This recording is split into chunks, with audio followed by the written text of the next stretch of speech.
Hi, I'm Emily Jacob and welcome to Em's R&R, Tips for Rescue and Resilience.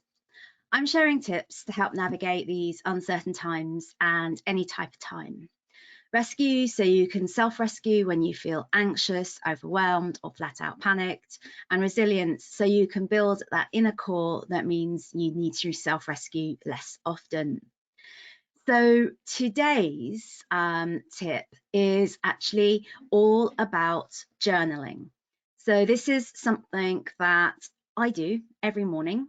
It's something that I call my morning pages, and the origin of that is in The Artist's Way by Julia Cameron, which is an awesome sort of self-help book for how to get back in touch with your creativity. And I first came across Julia Cameron's Artist's Way when I was actually doing my coach certification from the One of Many group, which was the third sort of coach certification I had done. But they've taken Julia Cameron's morning pages and made it into a daily ritual, and it's something that as soon as I adopted, I knew was a technique and a practice that I had been missing all my life and was going to be really, really helpful to me. And I've got to say that it's something that is keeping me really sane and grounded in today's times.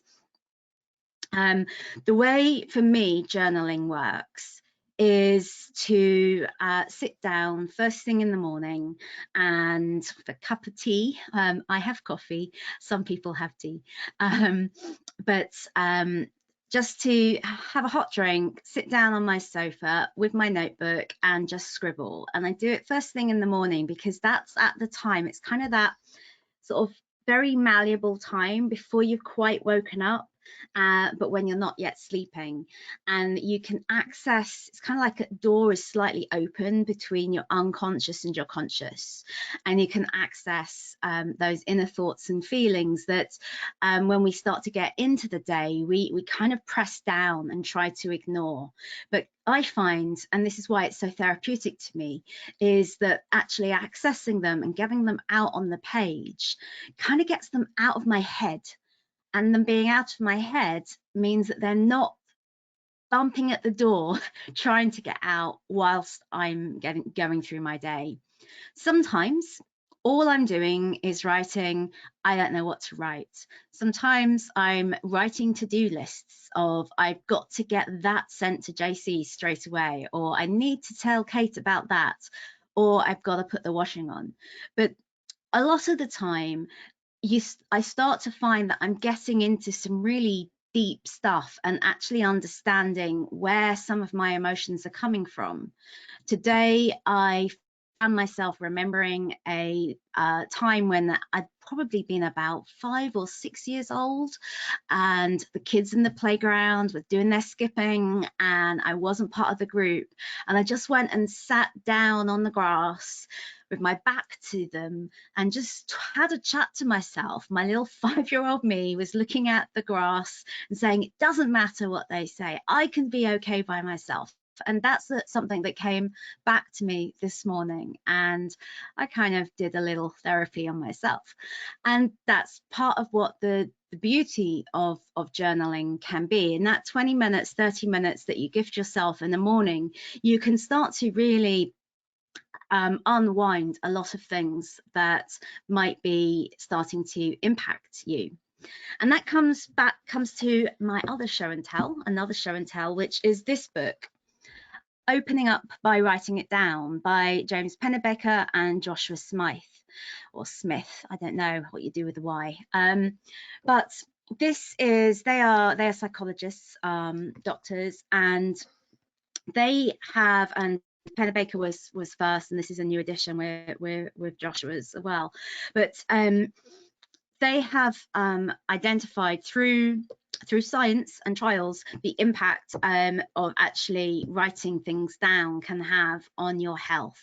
And if you, one of the examples they have in here is if you were to just spend 20 minutes 3 times in 1 week writing about something that is troubling you, 6 months later you will probably have better health outcomes than if you didn't, than the people who didn't do that. And so, you know, there's backup, but it doesn't just make me feel better. It's not just a way of getting in touch with your creativity, the way Julia Cameron puts it. It's actually can be very therapeutic to help everybody, anybody, in getting in touch with their emotions and what's bothering them, what's bothering you, and to actually have better physical health outcomes because your mental health is better as well. Another book, if you're interested in reading more, I really like this one, Richard Stone's The Healing Art of Storytelling. You can see that there's quite a few little marks where I was interested in reading. So it's very personal to him, but also it's got quite a lot of history about how it's human nature to really be making stories and a narrative for our lives. And it has a whole bunch more exercises. In fact, all 3 books have a whole bunch of exercises that you can do for yourself if you don't want to do the free flow kind of pages the way I do in the mornings. If you want something a bit more structured, all 3 books have a whole wealth of suggestions that you can take. What else did I want to say about journaling? So yeah, journaling is not for everyone. For some people, the written word doesn't work. For others, it's absolutely magic.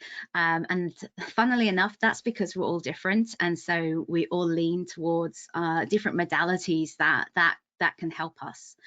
I do try to do my journaling, my morning pages every day. I sometimes miss a day. I prefer to keep it in the morning slot, but I know a lot of people like to do it at night, or they'll do it at any time during the day. Some people say better to do it at all than not. For me, sometimes I just make a deal with myself that actually today I don't feel like I need to, and I'll just have a slower start to my day and not do it. But I probably do it about a minimum 5 times out of 7 in the week. Some people often ask, do you have to write with a pen, or is it okay to type? And that's really up to you. I find, and maybe because of my age and my upbringing, that pen to paper is really what makes it feel really real to me.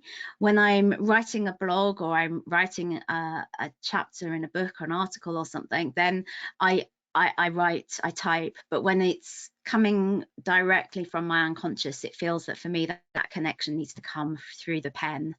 That's probably just the romantic in me, I don't know why. Other questions people ask about, generally about, well, what happens if you kind of get stuck in feeling bad? And because that can happen, you can start to because especially if you are feeling bad on the surface of where you are, and even, you know, if you're feeling bad deeper in, it can be what wants to come out. And I would say let it. Better out than in. It's a way of getting the emotions that are filling us up out into the world. And at the moment, we don't always have people that we can go to and share in the same way as we used to. So just the general chit chat of what's upsetting you in the day, you might not be able to, you know, see if you were normally to have just shared that with drinks after work with a friend, or if you were meeting up with a friend at the gym, you might have a little kind of chat around what's on your mind. That's that's happening less at the moment, and so it might be really important to be able to share onto the paper. Also, if you had been seeing a counsellor or a coach or therapist and they're no longer doing it and they're not gone online anymore, actually being able to share with yourself on paper can be really helpful as well. But if you find you are getting really stuck in the darkness on the paper, then do stop. If you feel that it's actually not helping and that it's not helping you to move out of it and you're just staying in it, then don't continue. Just decide that it's not for you and go work through those emotions in a different way. The other thing I wanted to say has gone from my mind, which of course it would. No, probably wasn't that important.